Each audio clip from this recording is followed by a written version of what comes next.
नमस्कार, मैं हूं किरण। आप देख रहे हैं प्राइम टीवी। स्वागत है आपका प्राइम उत्तर प्रदेश में। कांग्रेस के पूर्व अध्यक्ष राहुल गांधी के नेतृत्व में आज मणिपुर से भारत जोड़ो न्याय यात्रा की शुरुआत होगी, जिसके लिए कांग्रेस नेता राहुल गांधी समेत कई दिग्गज नेता दिल्ली से मणिपुर के लिए विमान से रवाना हुए।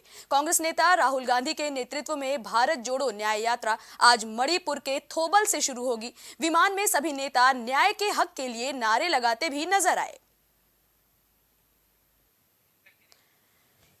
एक बार फिर से कांग्रेस न्याय यात्रा के जरिए लोगों को साधने की कोशिश में जुटी हुई है। पहले इंडिया गठबंधन, कई सारे दलों को एक साथ जोड़ने की कोशिश, उसके बाद भारत जोड़ो यात्रा का पहला चरण, जिसमें लगातार लोगों से मिलकर राहुल गांधी समेत कई नेताओं ने अपनी पार्टी की बातें बताई, लोगों को बताया कि एक बार फिर से अगर कांग्रेस का राज होता है तो किस तरह लोगों को फायदा मिलेगा। बीजेपी की कमियां भी गिनाई। वहीं अब ये दूसरी न्याय जोड़ो यात्रा कांग्रेस के फेवर में होगी या नहीं, ये काफी देखने वाली बात होगी, क्योंकि लगातार कांग्रेस लोगों से जुड़ने की कोशिश कर रही है। जमीनी स्तर पर जाकर लोगों को कांग्रेस के होने का फायदा बता रही है।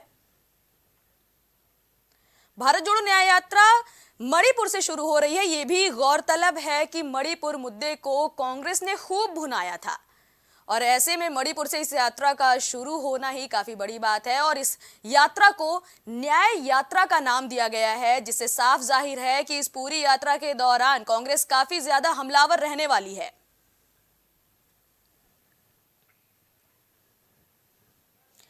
कांग्रेस की इस भारत जोड़ो यात्रा के दूसरे चरण न्याय यात्रा का कितना फायदा मिलता है, कितना फायदा नहीं मिलता है, और बीजेपी इस पर क्या रुख इख्तियार करती है, वो तो देखने वाली बात होगी, क्योंकि आज 14 जनवरी से ये यात्रा शुरू हो रही है। दूसरी तरफ कांग्रेस के कुछ नेता भी इस यात्रा पर बयानबाजी कर रहे हैं। दूसरी ओर बीजेपी की बात करें तो बीजेपी इस यात्रा के खिलाफ ही बयान दे रही है। बीजेपी का साफ कहना है कि चाहे जितनी यात्राएं हो जाएं, जनता बीजेपी को अपना चुकी है। कांग्रेस को वापस सत्ता में जगह मिल जाए, ऐसा नहीं हो सकता है। लोगों को बीजेपी और इसकी विचारधारा काफी ज्यादा पसंद आ रही है। इसके बावजूद लगातार कांग्रेस पुरजोर कोशिशों में जुटी हुई है कि कैसे जनता को साधा जाए, क्योंकि लोकसभा चुनाव में जो जनता चाहती है वही होता है। लोकसभा चुनाव को देश का महापर्व भी कहा जाता है, क्योंकि गांव से लेकर शहरों तक हर कोई इस लोकसभा चुनाव में अपनी उपस्थिति दर्ज कराता है। कांग्रेस की इस यात्रा से जुड़ी हुई ज्यादा जानकारी लेकर हमारे साथ सहयोगी आमिर रिजवी जुड़ रहे हैं। आमिर, आपसे मेरा पहला सवाल ये होगा कि क्या कांग्रेस को पहली भारत जोड़ो यात्रा का कोई फायदा मिला था, जो एक बार फिर से कांग्रेस ने न्याय जोड़ो यात्रा की शुरुआत कर दी है? भारत जोड़ो यात्रा निकाली थी, तो जो कांग्रेस के जो तमाम नेता हैं और जो कार्यकर्ता हैं, उन लोगों ने कहा था कि इसका बहुत अच्छा फीडबैक आया है उनका जो अपना था, और जो चुनाव में उसका वोट परसेंटेज भी बढ़ा है, इसको लेकर ये कहा गया था। उसके बाद से जो है जब ये राहुल गांधी जी से जो है सारे नेताओं ने मिलकर दोबारा यात्रा निकालने की ये बात की गई है, तभी ये यात्रा जो है भारत जोड़ो न्याय यात्रा निकाली जा रही है, जिसका आज मणिपुर से जो है जिसका शुरुआत होनी है। आमिर, आपसे एक सवाल और जानना चाहेंगे कि पिछली बार भारत जोड़ो यात्रा के दौरान कांग्रेस यूपी में काफी कम समय रही, साथ ही पश्चिमी क्षेत्र में कांग्रेस का ज्यादा जोर रहा, वहां के लोगों को जोड़ने की कोशिश की। लेकिन इस बार इस न्याय जोड़ो यात्रा में यूपी में ज्यादा दिनों तक कांग्रेस ठहरने वाली है, तो क्या ये माना जाए कि इस यात्रा के जरिए अब यूपी को साधने पर कांग्रेस ज्यादा जोर देगी, क्योंकि ये बिल्कुल साफ है कि लोकसभा की सबसे ज्यादा सीटें उत्तर प्रदेश से ही मिलनी है?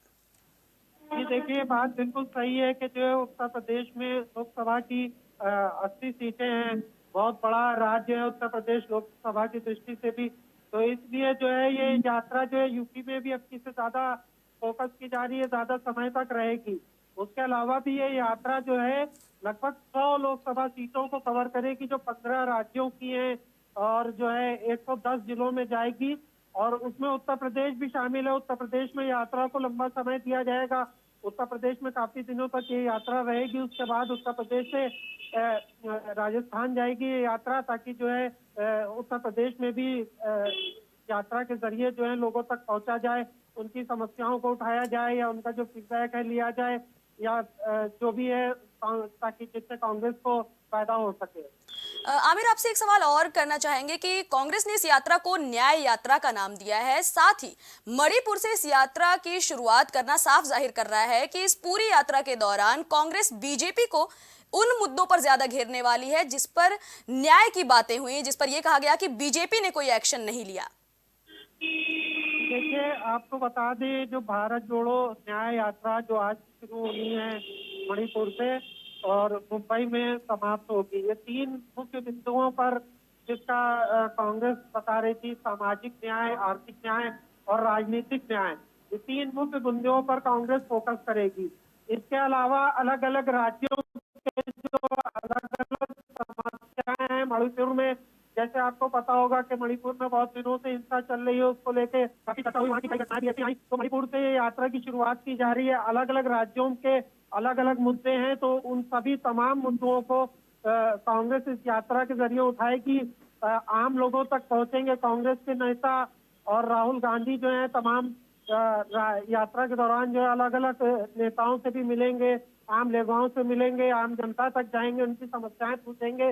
महंगाई है, बेरोजगारी है और तमाम मुद्दे हैं, किसानों के मुद्दे हैं, जिसको लेकर जो है राहुल गांधी जनता के बीच में जाएंगे, उनकी समस्याएं उठाएंगे और सरकार तक पहुंचाएंगे। नेताओं और कार्यकर्ताओं की अगर बात ना की जाए तो जमीनी स्तर पर कांग्रेस को लेकर क्या माहौल बना नजर आ रहा है? ये देखिए कि जमीनी स्तर पे अगर उत्तर प्रदेश की बात की जाए तो उत्तर प्रदेश में जो यूपी जोड़ो यात्रा निकली थी प्रदेश अध्यक्ष अजय राय के नेतृत्व में, उसको लेकर जो कांग्रेस के तमाम नेता हैं, उनका दावा किया जा रहा है कि बहुत सफल है, लोगों के बीच में जा रहे हैं, बहुत अच्छा कांग्रेस को रिस्पांस मिल रहा है। हालांकि हर पार्टी अपना अपना दावा करती है, लेकिन जब ये चुनाव होगा और ये कितना वोट बैंक में तब्दील होता है, इसका सही आकलन तो तभी पता चलेगा कि जो है इन यात्राओं से और इन सब चीजों से किस पार्टी को कितना लाभ होगा। ये जानकारी हमारे दर्शकों तक पहुंचाने के लिए आपका धन्यवाद आमिर।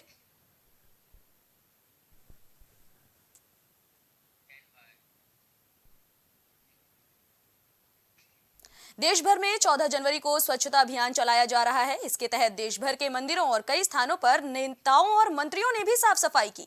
आपको बता दें, सीएम योगी आदित्यनाथ ने अयोध्या के लता चौक पर वृहद सफाई अभियान की शुरुआत की और बस अड्डे के पास इलेक्ट्रिक वाहनों को हरी झंडी दिखाकर रवाना भी किया। साथ ही सीएम ने डिजिटल टूरिस्ट ऐप भी लॉन्च किया। वहीं बुलंदशहर में सड़क और नालियों की सफाई करने सड़कों पर खुद जिलाधिकारी उतर आए। उन्होंने शहर के चारों ओर सड़कों पर झाड़ू भी लगाई।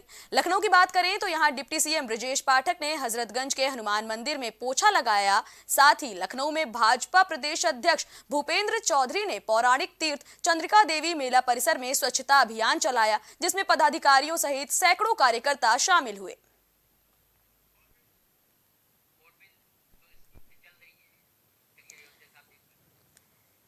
आप स्क्रीन पर देख पा रहे हैं कि किस तरह अयोध्या में सीएम योगी ने सफाई की, वहीं लखनऊ में डिप्टी सीएम ब्रजेश पाठक किस तरह हाथ में झाड़ू लेकर सफाई करते नजर आए, वहीं भूपेंद्र चौधरी भी लखनऊ में सफाई करते हुए नजर आए। ये तस्वीरें काफी कम देखने को मिलती हैं। लगातार जब खुद मुख्यमंत्री और उप मुख्यमंत्री लोगों को जागरूक करें साफ सफाई को लेकर के।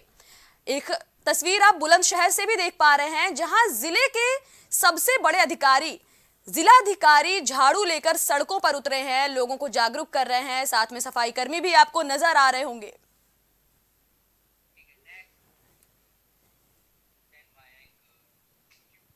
देश की राजधानी दिल्ली सहित पूरे उत्तर भारत में ठंड का कहर जारी है। एक तरफ कड़ाके की ठंड की वजह से लोग बेहाल हैं, तो दूसरी ओर घने कोहरे ने रेल, सड़क और हवाई यातायात पर लगभग ब्रेक लगा दिया है। उत्तर प्रदेश में ठंड कम होने का नाम नहीं ले रही है। बर्फीली हवा के साथ घने कोहरे से लोग परेशान हैं। मौसम विभाग के मुताबिक शनिवार को मुजफ्फरनगर शिमला बन गया। यहाँ न्यूनतम तापमान 3 डिग्री सेल्सियस से लुढ़ककर 2.8 पर पहुंच गया। भीषण सर्दी का असर कानपुर में भी रहा। यहाँ न्यूनतम पारा 3 डिग्री सेल्सियस तक पहुंच गया। आपको बता दें, अगले 4-5 दिनों तक ठंड से राहत मिलने के कोई आसार नजर नहीं आ रहे हैं। वहीं प्रदेश भर में शीतलहर और घने कोहरे का अलर्ट भी जारी किया गया है। पिछले कुछ दिनों से हाड़ कपा देने वाली ठंड ने हर किसी को प्रभावित किया है। लोग अपने घर से निकलने से भी परहेज कर रहे हैं। वहीं बलिया की बात करें तो कुछ दिनों पहले डीएम समेत जिले के कई अधिकारियों ने कुछ सार्वजनिक स्थानों पर कंबल वितरण किया था। साथ ही रात में डीएम ने घर से निकलकर ठंड का जायजा भी लिया, लेकिन शायद न्यायालय के सामने पुलिस पिकेट पर किसी की नजर नहीं पड़ी। आपको बताते चलें कि इस रास्ते से बलिया के डीएम, एसपी समेत कई अधिकारी निकलते रहते हैं, लेकिन चंद मिनटों की दूरी पर लगभग सभी अधिकारियों का कार्यालय और आवास होने के बावजूद यहां एक आदमी ठंड में रात भर तड़पता रहा, लेकिन उस पर किसी की नजर नहीं पड़ी और उसे रैन बसेरे तक नहीं पहुंचाया गया। ठंड की स्थिति तो दयनीय है 3 दिनों से। आज की स्थिति इतनी खराब है जो कि ठंड से शरीर कँप रहा है और कहीं अलाव की व्यवस्था शहर में नहीं है। और अन्य जो है कि भी देखे हैं हम जगह जगह घूमकर, कहीं अलाव की व्यवस्था नहीं है। इसमें प्रशासन को चाहिए कि अलाव की व्यवस्था हो और गरीब अलाव ताप सकें। और यहाँ एक मैंने देखा है कि सिविल लाइन एरिया में जो है कि न्यायालय के सामने पुलिस पिकेट को ही अपना रैन बसेरा बना लिया है, जो यहाँ की प्रशासन को कोई ध्यान नहीं है। अलीगढ़ में विश्व हिंदू परिषद बजरंग दल हरिगढ़ ने श्री राम मंदिर अयोध्या से आए पूजित अक्षत वितरण कार्यक्रम के तहत जिले के पुलिस अधीक्षक पलाश बंसल, एसपी ट्रैफिक मुकेश चंद उत्तम, सीओ ट्रैफिक रंजन कुमार शर्मा और सीओ प्रथम अभय पांडे को श्री राम मंदिर का चित्र, पूजित अक्षत और पत्रक देकर निमंत्रण दिया। साथ ही परिवार के साथ अयोध्या जाकर रामलला के दर्शन करने का आग्रह भी किया।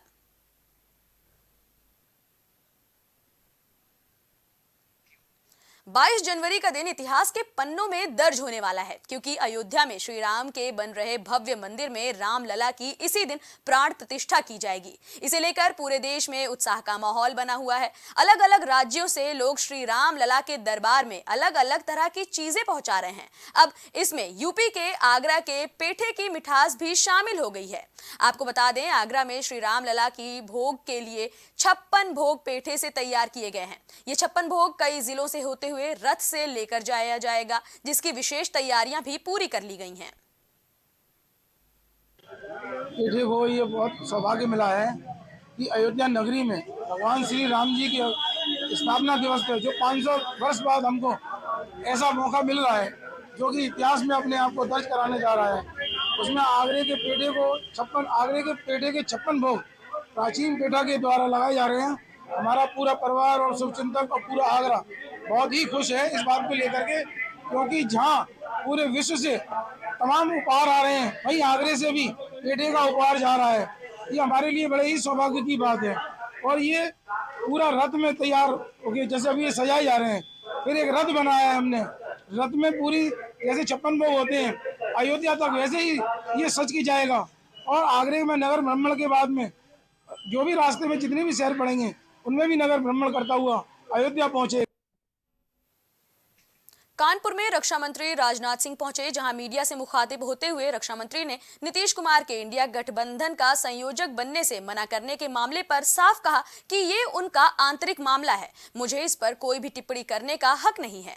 कोई भी संयोजक बने, वो मिलकर चुनाव लड़ें या फिर अलग अलग चुनाव लड़ने की बात करें, ये सब कुछ आंतरिक मामला है। हम सकारात्मक सोच पर लड़ाई करते हैं। वहीं रामलला के प्राण प्रतिष्ठा कार्यक्रम को लेकर शंकराचार्यों के मामले पर रक्षा मंत्री ने कहा कि सभी लोगों से विचार विमर्श करने के बाद मुहूर्त के तहत ही ये कार्यक्रम तय किया गया है।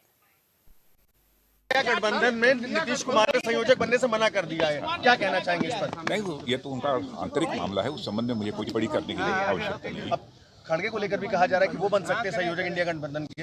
अब यह फैसला उन लोगों को करना है, हमें कोई आपत्ति नहीं। वो मिलकर लड़ना चाहते हैं मिलकर लड़ें, अलग अलग लड़ना चाहते हैं अलग अलग लड़ें।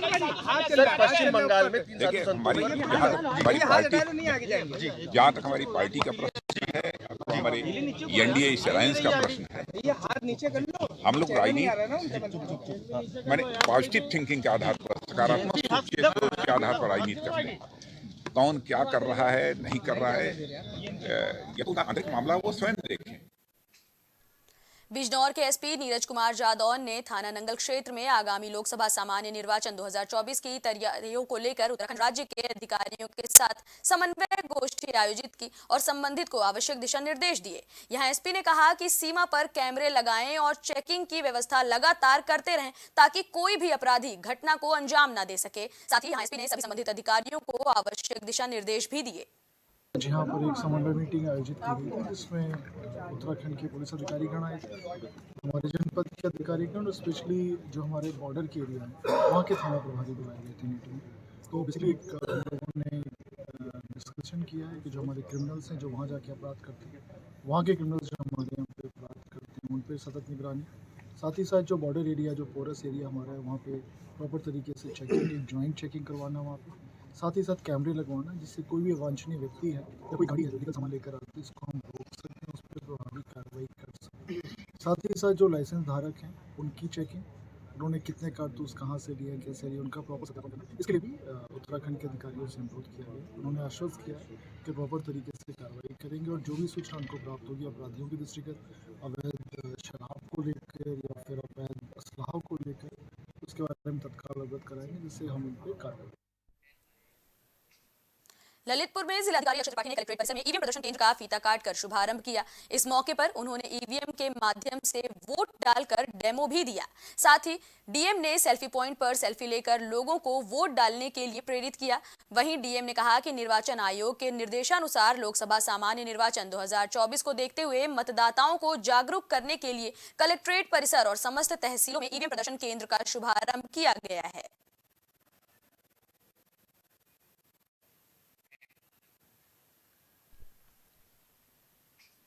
गाजियाबाद की गोल्फ लिंक सोसाइटी में दूध चोरी का अनोखा मामला सामने आया है, जहां एक मेड ने फ्लैट के गेट पर टंगा हुआ दूध का पैकेट चुरा लिया, जिसके बाद चोरी का ये पूरा मामला सीसीटीवी कैमरे में कैद भी हो गया। ये वीडियो अब सोशल मीडिया पर भी जमकर वायरल हो रहा है। फिलहाल इस घटना के सामने आने के बाद मेड के सोसाइटी में एंट्री पर पूरी तरह से रोक लगा दिया गया है और मामले में पुलिस से कोई शिकायत नहीं की गई है।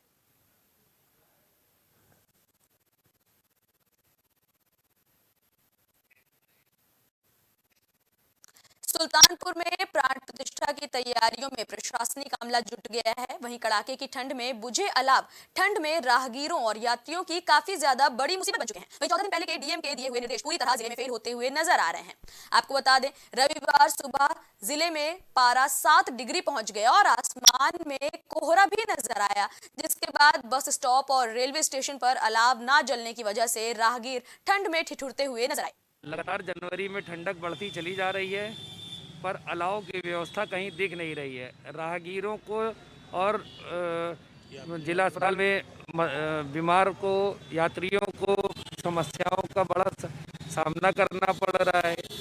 जिला प्रशासन दावे तो बहुत कर रहा है कि जगह जगह अलाव हो रहे हैं, रैन बसेरा बन रहे हैं, पर कहीं भी इसको सुचारू रूप से देखा नहीं जा रहा है। जैसा कि माननीय योगी जी ऊपर से दावा कर रहे हैं कि जगह जगह पे लोगों को सारी ठंड से बचने के लिए सारे उपाय किए जा रहे हैं, पर ज़मीनी हकीकत में सुल्तानपुर शहर में तो कुछ भी नहीं दिख रहा है। कहीं कहीं अलाव जल रहे हैं, वो भी थोड़ी देर के लिए जल रहे हैं, जबकि अलाव की व्यवस्था 24 घंटे करनी चाहिए। भगवान श्री कृष्ण की नगरी मथुरा में श्री कृष्ण जन्मस्थान पर दर्शन कर कांग्रेस के बड़े नेताओं ने ब्रजभूमि से लोकसभा चुनाव में भाजपा को टक्कर देने का आगाज किया, जहां कांग्रेस के राष्ट्रीय महासचिव अविनाश पांडे ने कहा कि कृष्ण की नगरी से हम देश की जनता पर हो रहे अत्याचार का समूल नष्ट करने का शंखनाद कर रहे हैं। साथ ही उन्होंने कांग्रेस कार्यकर्ता और पदाधिकारियों को संघर्ष और चुनौती के साथ में तालमेल और रणनीति के साथ काम करने का सुझाव भी दिया। देखिए, ये ब्रज प्रदेश के 13 जिलों का जो हाईकमांड के पदाधिकारी हैं, हमारे महामंत्री हैं ऑल इंडिया कांग्रेस कमेटी के श्री अविनाश पांडे जी, जो राज्यसभा के एमपी भी रहे, और हमारे प्रदेश अध्यक्ष अजय राय जी, तौकीर आलम साहब और विभिन्न पदों पे बैठे हुए संगठन के प्रभारी लोग यहाँ आए हुए हैं और 13 जिलों के पदाधिकारी जिलाध्यक्ष आए हुए हैं। उनसे संवाद कर रहे हैं, उनसे ग्रास रूट की बात पूछ रहे हैं, उनसे पूछा जा रहा है कि बूथ स्तर पर कांग्रेस को कैसे मजबूत किया जाए। राहुल गांधी जी को जो यात्रा शुरू हो रही है 14 तारीख से, उस मणिपुर से जो यात्रा निकलेगी 14 तारीख की, उसी के साथ साइमल्टेनियसली उत्तर प्रदेश के हर जनपद में मशाल जुलूस भी शाम को निकाला जाएगा। इन सांप्रदायिक ताकतों के खिलाफ जिन्होंने जनता को बहका रखा है, जनता को गुमराह कर रखा है और भगवान के नाम पर भी फूट डालने की कोशिश की जा रही है। यहाँ पर इस जोन में आते से ही सबसे पहले हमने कृष्ण जन्मभूमि में जाकर माथा टेका, आशीर्वाद प्राप्त किया, क्योंकि ये हमारी खुद की भावनाएं नहीं लेकिन हमारी आस्था का सवाल है। और 15 तारीख मैं माननीय प्रदेश अध्यक्ष अजय राय जी, प्रदीप माथुर जी और हमारे प्रदेश के जो लोग, हम ये व्यक्तिगत इसका पार्टी से कोई दूर तक संबंध नहीं है, लेकिन हम सब मिलकर राम जन्मभूमि में भी जाकर माथा टेकेंगे। तो कृष्ण जन्मभूमि से लेकर राम जन्मभूमि और 20 तारीख को बनारस में काशी विश्वनाथ में हम माथा टेककर इस संवाद यात्रा का पहला चरण जो कि मंडल स्तर पर हो रहा है उसका वापस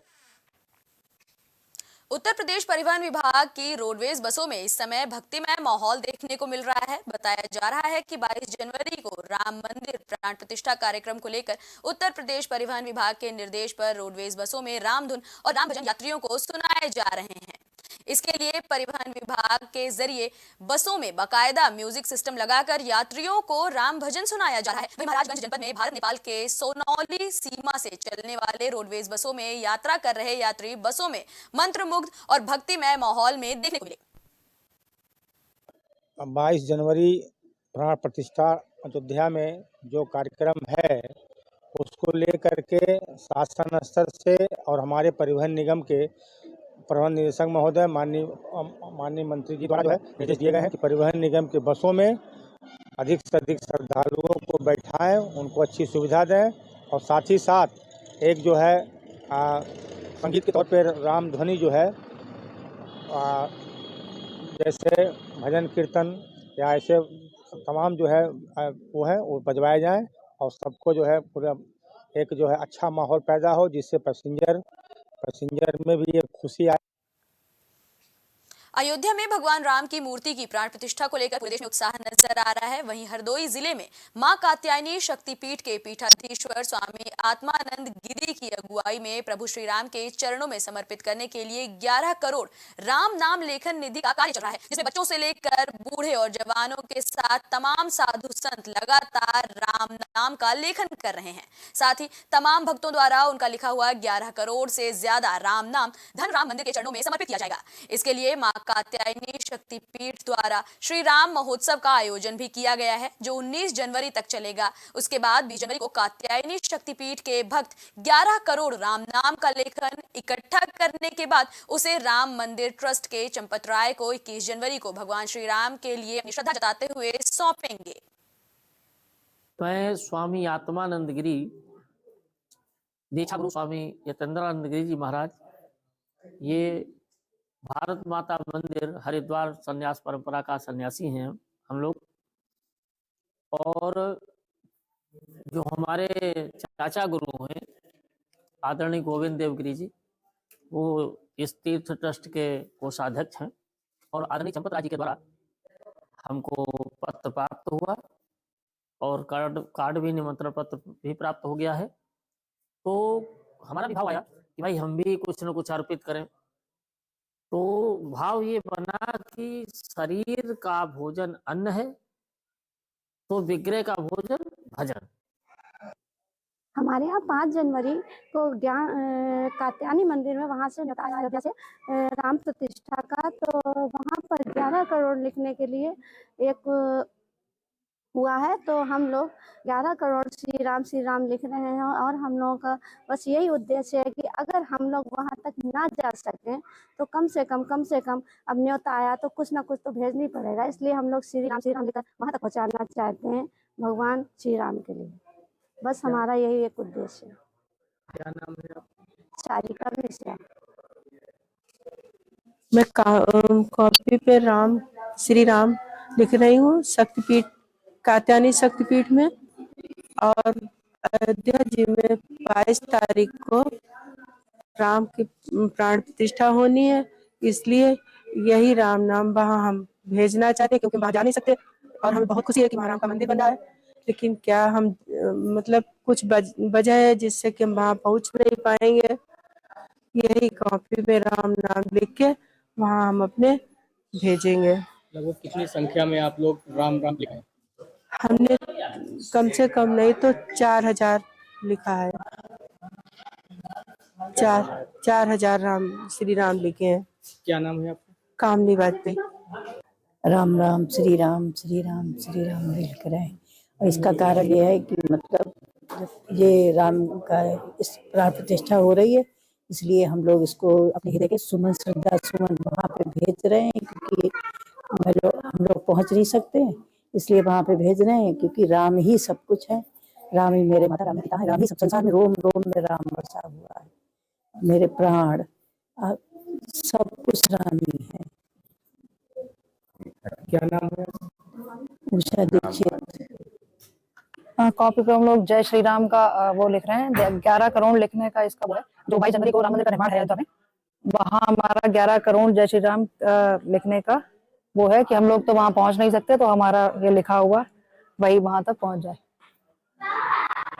क्या नाम है? सौम्या श्रीवास्तव। ये जो श्री राम मंदिर का निर्माण हो रहा है 22 जनवरी को अयोध्या में, तो इसी के उपलक्ष्य में हम अपने शब्दों को कॉपी पर लिखकर, श्री राम लिखकर वहां तक पहुंचाना चाहते हैं। किसी कारणवश हम वहां नहीं पहुंच सकते, इसीलिए हम चाहते हैं कि हमारी आवाज़, ये जो हमारा उत्साहवर्धक, हम लोग इतने खुश हैं, तो उस चीज़ का वहां तक पहुंच पाए। मैं यहाँ पर कात्यायनी शक्तिपीठ शाहबाद से हम लोग 11 करोड़ श्री राम नाम वहाँ तक पहुँचाना चाहते हैं। क्या नाम है? मेरा नाम अपेक्षा मिश्रा है।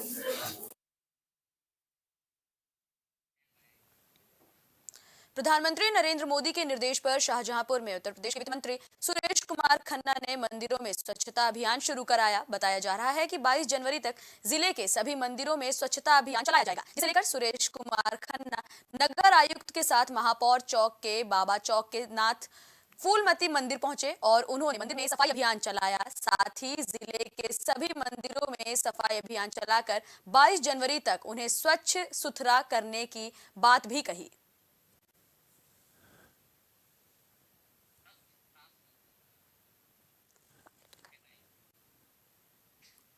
लखनऊ के स्थानीय कोतवाली में पीस कमेटी की बैठक पूरी हुई, जिसमें आगामी सभी त्योहारों और 22 जनवरी को अयोध्या मंदिर में भगवान श्री राम की प्राण प्रतिष्ठा के अवसर पर सामाजिक सद्भाव बनाए रखने की अपील की गई। साथ ही काकोरी कोतवाली में आयोजित पीस कमेटी की बैठक की अध्यक्षता करते हुए एडीसीपी विश्वजीत श्रीवास्तव, एसीपी काकोरी शकील अहमद ने बड़ी संख्या में उपस्थित क्षेत्रीय ग्राम प्रधानों और प्रतिष्ठित लोगों के साथ सभी धर्म गुरुओं को संबोधित किया।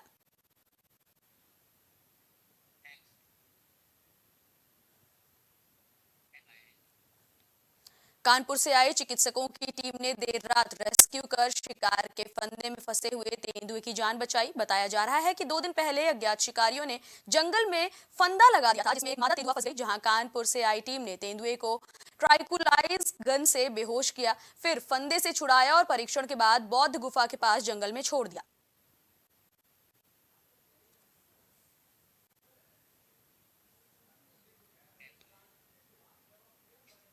अंबेडकर नगर में 2 दिन से संदिग्ध परिस्थितियों में एक मासूम लापता हो गया था, जिससे परिजनों में कोहराम मचा हुआ है और पुलिस अपहरण का मुकदमा दर्ज कर मासूम को लगातार खोज रही है।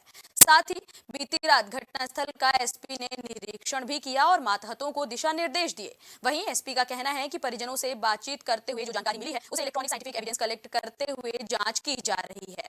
जल्द ही पूरे मामले का अनावरण किया जाएगा।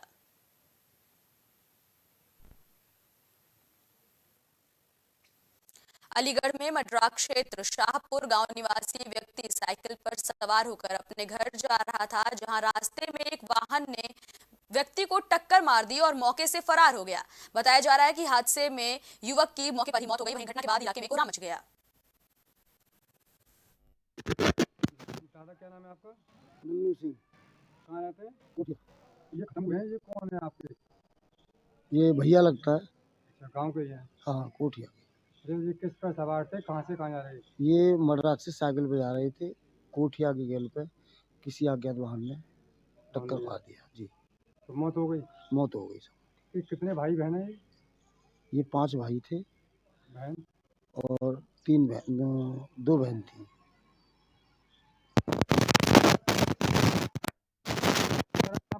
संजय सिंह। कहाँ रहते हैं?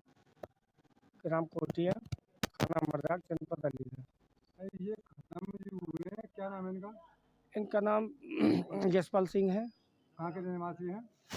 मर्दाक। कहाँ से कहाँ जाते, किस पर सवार थे? ये साइकिल पर सवार थे और ये मर्दाक से कुछ सामान लेकर के गाँव वापस हो रहे थे। एक्सीडेंट कहाँ हुआ? ये गांव के रास्ते पे हुआ था, अज्ञात वाहन से। अज्ञात वाहन द्वारा।